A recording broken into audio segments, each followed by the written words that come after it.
Good morning, everyone. Happy Wednesday. Hope you're having a good day so far. It's a little overcast and dreary and drizzly and all of that out. Might be a great day for a nap. I guess we shall see. Our devotional this morning starts with a scripture from the book of 3rd John, chapter 1, verse 9. I wrote to the church, but Diotrephes, who loves to have the preeminence among them, does not receive us.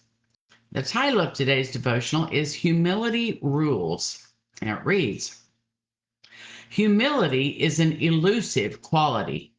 The moment you believe you've mastered it, it vanishes. Control is the opposite. When someone seeks to control a situation, a group, or a meeting, everyone knows immediately who is in charge. In John's third letter, he writes stinging words about a forceful man named Diotrephes. It seems that Diotrephes sought the limelight and ordered everyone else around.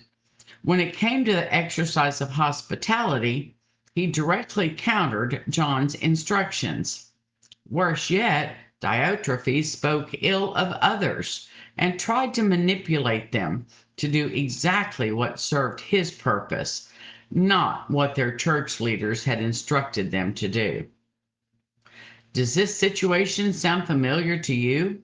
Even just a little bit? We can sometimes be tempted to think that controlling a situation or group is satisfying.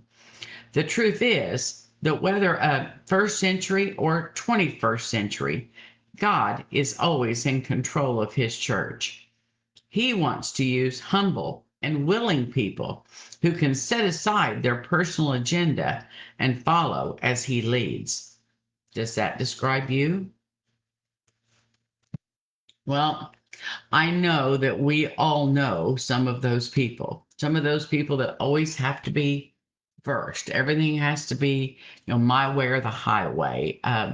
Those people that say, sometimes it's those people that say, well, we've never done it that way before. Or it could be those people that say, well, we've always done it this way. Or they could be saying things like, well, now I'm not trying to tell you what to do, but, and you always know what's coming at the end of the but. It's their opinion, their thought, their idea, but they're not trying to tell you to do it that way. Right.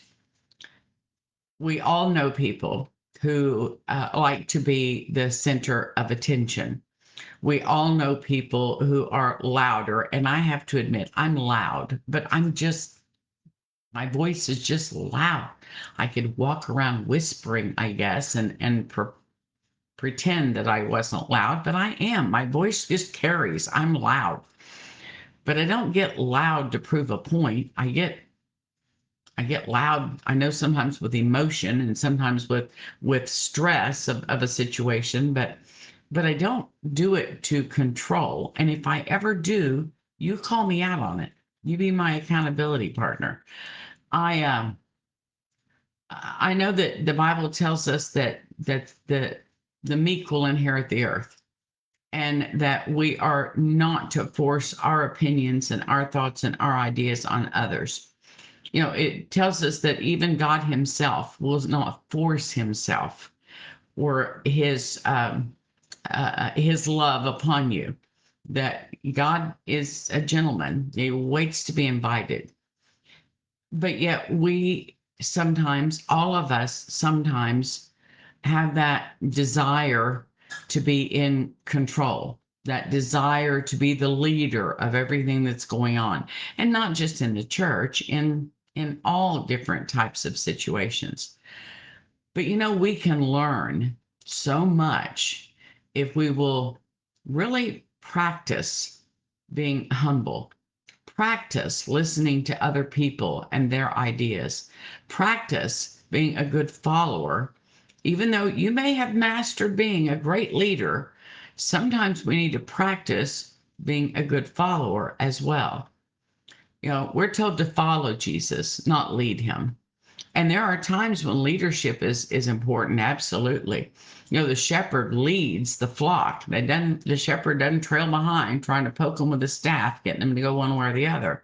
No, the shepherd takes the lead and the sheep follow. So there are times that leadership is absolutely necessary. I agree. But there are also times when we are meant to follow, when we are meant to learn. We are meant to stand back and learn from someone who maybe has more experience or has more knowledge in a certain area.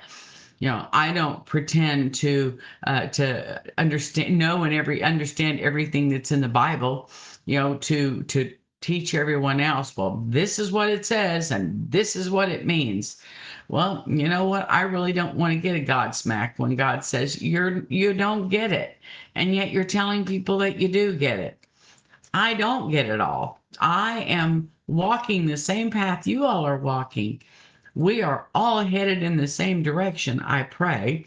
We are all seeking the same destination, I pray. And we are all sometimes stumbling, sometimes walking, sometimes sprinting toward that destination. We're to have excitement, enthusiasm. We are supposed to lead others to Christ, remembering that He is the head and we are the followers. We are supposed to help people on their spiritual journey. There are obviously times when you are meant to lead, when you are meant to have people follow you. Absolutely. But is that always the case? No. Because if you're always in charge, if you're always leading, then that gives the impression that you know everything better than everybody else does. And I think we all have to admit that that's just not true at times. We can all learn. We can all become good followers as well as good leaders. Humility rules. When we got our star words this year at the first Sunday of January, the star word I picked up off the table, face down, couldn't see them, you all know that, was humility. And I thought, then, God, I believe I am humble. I thought I was doing pretty good in that area. Well, God has used that word through the year so far to show me areas in which I can stand to be a little bit more humble. We all have room in ourselves for improvement, let's face it. I need to be at times more humble, more willing to follow and not to be in a leadership position, but just to be, I am on like 5 or 6 different boards in the conference and, the Oklahoma conference and in our district. And I am the leader of one of them. In all the other 4 or 5, I'm a follower, I'm a doer, I'm a worker bee. And that is good experience for us all. We all need to be at times the worker bees. We all need at times to be in second, third, 10th, 20th place, not always in first place. And it's sometimes for some personalities, I know, difficult to stand back and let someone else be in charge. But it's what we're called to do. We learn from one another. I learn new things every day. And I ask God every day to show me something new, or show me where I need to improve, or show me where I need more instruction, more guidance, more leadership myself. And that's something that we all need every day, because there isn't a single one of us that knows it all, even the ones that may think that they do. Sorry. So let's read our quote at the bottom of the page and see what it has for us today. It is by Thomas Merton. Give me humility, in which alone is rest, and deliver me from pride, which is the heaviest of burdens. Do you get that? Give me humility, which alone is rest, and deliver me from pride, which is the heaviest of burdens. We all know that saying, if you want something done right, do it yourself. Well, there may be some truth to that. But what is everybody going to do when you're gone? I don't mean gone as in gone to eternity. If you're gone, what if you move? What if you don't participate in something anymore? Is somebody else going to have had the opportunity to learn how to lead and to do so that you're not the only one that, if you want it done right, just do it yourself?